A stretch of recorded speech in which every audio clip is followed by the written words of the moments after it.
মানব সেবাই বড় সেবা এই ব্রত নিয়ে ইছাপুর শ্রীভূমি লোকনাথ পুজো কমিটির উদ্যোগে সোমবার জন্মাষ্টমীর উপলক্ষে বিভিন্ন সাংস্কৃতিক অনুষ্ঠান ও একটি রক্তদান শিবিরের আয়োজন করে উক্ত শিবিরে উপস্থিত ছিলেন উত্তর ব্যারাকপুর পৌরসভার ভাইস চেয়ারম্যান সত্যজিৎ ব্যানার্জি, উত্তর ব্যারাকপুর পৌরসভার আইসি ২ নম্বর ওয়ার্ডের কাউন্সিলর বাবলা বোস, ১ নম্বর ওয়ার্ডের কাউন্সিলর সবিতা চক্রবর্তী, লোকনাথ বাবার কমিটির সভাপতি ও কমিটির সদস্যরা। এই অনুষ্ঠানে প্রায় ১০০ জন লোকের রক্ত গ্রহণ করা হয়। এই অনুষ্ঠানকে ঘিরে এলাকার মানুষের মধ্যে উৎসাহ দেখা যায়। দেখুন, কর্মই ধর্ম। যে কর্মের মধ্যে দিয়ে ওরা বিগত দিনে কাজ করে যাচ্ছে, যেটা উৎপলবাবু বললেন, সারা বছর ধরে যে ধরনের সমাজসেবামূলক কাজ করছেন, সেখানে লোকনাথ বাবার মন্দিরে প্রসাদ চড়াক বা না চড়াক, কিন্তু বাবা ওনাদের পাশে আছেন। কারণ দেখুন, আজকে এত দুর্যোগের মধ্যে তো বৃষ্টি নেই, ঝড় নেই, কারণ বাবা তাতে সন্তুষ্ট হয়েছেন যে এরা যে কর্ম করছেন।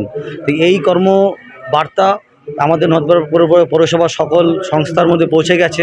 আগামীতে এই ধরনের কাজ আগামীতে সকলেই করবে আমরা আশা করি, তাহলে আমাদের এই উদ্যোগ সফল হবে। এবং আমরা অল ইন্ডিয়া এনজিও ওয়েলফেয়ার অ্যাসোসিয়েশনের তরফ থেকে আমরা একটা শপথ নিয়েছি যে আমরা একটা ব্লাড ডোনার এক্সচেঞ্জ করব। যাহলে এই যে যারা ব্লাড ডোনেশন করছে তারা যদি অনলাইন লাইভ থাকে বা তাদের ডাটা যদি থাকে, তাহলে রক্ত যখন দরকার রাত দিনে ২৪ ঘন্টা, তারা ডোনারকে আইডেন্টিফাই করতে পারবে, ট্যাগ করতে পারবে এবং খুব সহজেই কার্ডের জন্য দৌড়াদৌড়ি করতে হবে না বা রাতে তাকে একাকিত্ব ফিল করতে হবে না, যাতে সেই ইনস্ট্যান্ট ব্লাড ডোনারকে ট্যাগ করতে পারে, ব্লাড পেতে সহযোগিতা হয়। সেই উদ্যোগ আমরা নেব এবং আশা করি এই উদ্যোগ যখন এখান থেকেই প্রস্তাবিত হয়েছে, এই উদ্যোগের উদ্বোধন আমরা এখান থেকেই করব। আমাদের ইছাপুরে এই রক্তদান এই ব্যাপারটা আমাদের বিভিন্ন পাড়ার বিভিন্ন ক্লাব বিভিন্ন সংগঠনগুলো করে, সারা বছর ধরেই করে। কিন্তু সারা বছর ধরে করলে পরেও দেখা যায় অনেক সময় রক্তের অভাব হয়।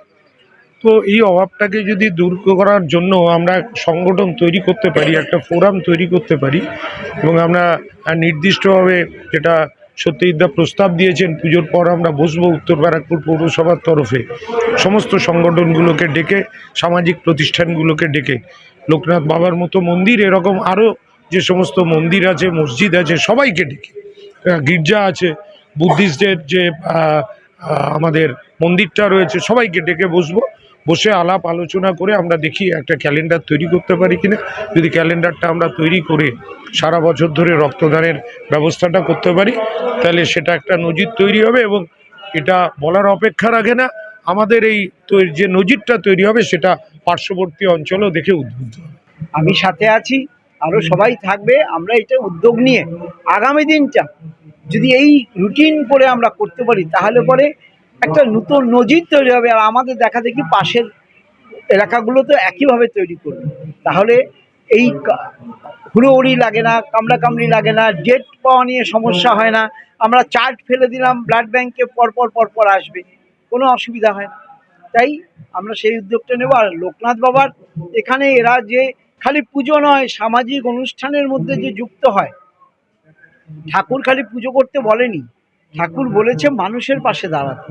এই মানুষের পাশে দাঁড়াতে গেলে যে কাজগুলো হয়, বসে আঁকো প্রতিযোগিতা, বস্ত্র বিতরণ, অন্যান্য সময় এরা আরও অনেক কাজ করেছে। করোনার সময় এদের দেখেছি মানুষের পাশে থাকতে, কারণ করোনার সময় আমি রাস্তায় দিনের পর দিন ঘুরে বেরিয়েছি, তখন আমি দেখেছি এরা আমার পাশে ছিল সেদিন।